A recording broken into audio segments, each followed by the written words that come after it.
திருச்சிற்றம்பலம். திருமந்திரம் பாடல் 171.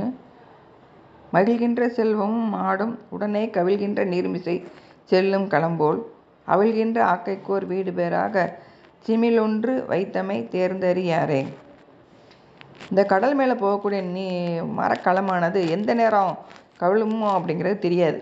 அது மாதிரி இந்த செல்வம், நம்மக்கிட்ட இருக்கக்கூடிய செல்வம், இந்த மனை மக்கள், இந்த சுற்றம் எல்லாம் எந்த நேரம் கவிழும் அப்படிங்கிறது தெரியாமல், இந்த செல்வம் இந்த அழியக்கூடிய ஆக்கை, இந்த உடம்புக்கு ஒரு கட்டு அப்படிங்கிறது தெரியாமல் இந்த மக்கள்லாம் இருக்காங்க அப்படின்னு தெளிஞ்சுக்கங்க அப்படின்னு சொல்கிறாரு.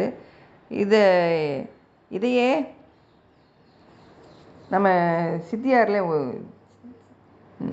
நாலடியாரில் ஒரு பாட்டு, செல்வர் யாம் என்று தாம் செவ்வுளி எண்ணாத புல்லறிவாளர் பெரும் செல்வம் எல்லில் கருக்கொண் மூவாய் திறந்த மின்னு போல் தோன்றி மருங்கர கெட்டுவிடும் அப்படிங்கிறாரு.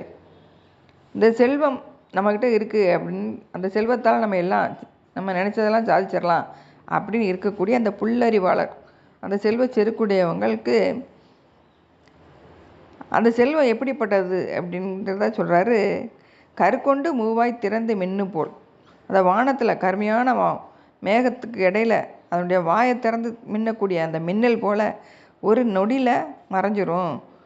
அப்படி மறையக்கூடிய செல்வத்தை நினச்சி அழியக்கூடிய செல்வத்தையே அதே நமக்கு சாஸ்வதம் அப்படின்னு நினைக்காம அந்த செல்வத்தால் இல்லாத ஏழைகளுக்கு கொடுத்து அறச் செயலை செய்யுங்க அப்படின்னு சொல்கிறாரு. திருச்சிற்றம்பலம்.